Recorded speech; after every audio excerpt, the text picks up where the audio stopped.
Canada needs to replace MAiD with hope. Welcome to Wake Up Canada News. I'm Brad Wilder. This next article was written by Larry Brandt. Right now, too many Canadians are being offered death in response to despair. That's not compassion. It's surrender. Hopelessness isn't a medical condition.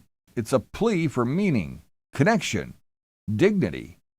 And across this country, every day, ordinary people and organizations are answering that plea. Real Canadian stories of hope and action, like Westmount, Montreal, the Busy Bees Knitting Group. At Contactivity, a community hub for older adults, the Busy Bees meet every Wednesday to knit hats for shelters and hospitals. As a 91-year-old Sally Ryu says, being out and about, by the time you're out and about and talking to people, you're just fine when you get home. These friends found each other through walking groups, and their bonds grew over yarn and shared purpose. In Vancouver, senior co-housing Harbor Co-housing Margaret Glitchkow, she helped create a senior co-housing community in Souk, BC, where residents live in private homes clustered around shared amenities, fostering autonomy, friendship, and daily support. As Margaret says, it's a vastly superior way to live, a model built on mutual care, not isolation. In Calgary, friendly visiting program during the pandemic while Pat was isolated by vision loss and lockdowns. Enter Becky, her friendly visiting volunteer. Becky called her multiple times a week, delivered craft supplies, and even helped her connect with other residents via balcony chats. It wasn't just calls, it was a lifeline human connection.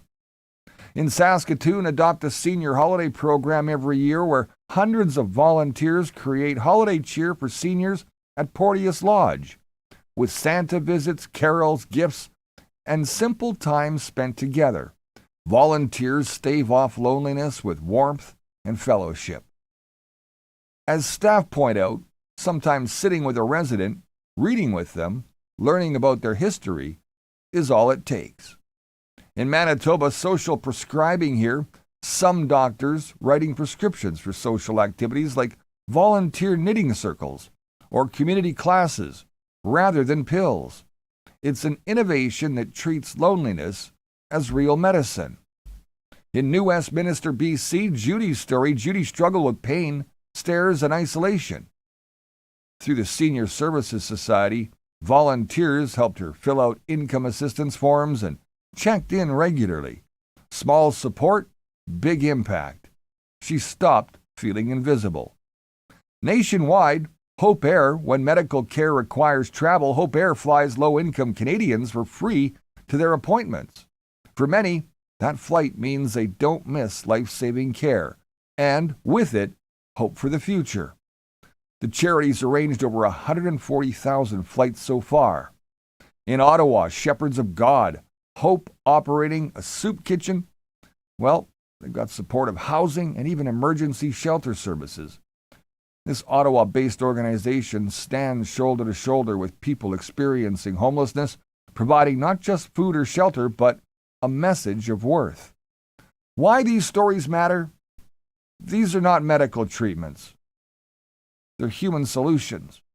They cost time, compassion, and even conviction, not vast sums of money.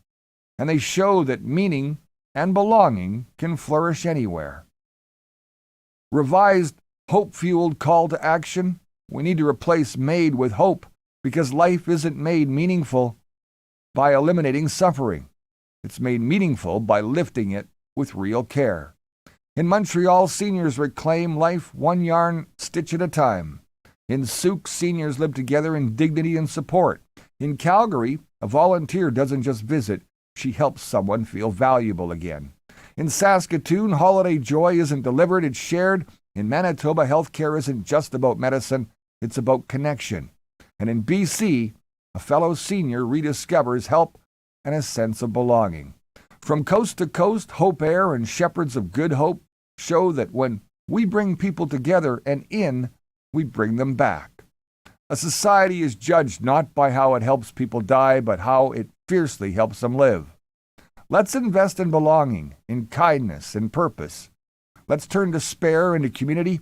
Let's replace empty promises with filled hearts. The answer to hopelessness isn't MAiD. The answer is hope in action. Real people reaching out. Thanks for watching Wake Up Canada News. Please like, share, and follow us on any of your favorite socials, including Facebook, YouTube, Rumble, X, BitChute, and our website at wakeupcanadanews.com. Till next time, remember you're the voice, and it's time to make it count. I'm Brad Wilder, and I'll see you soon.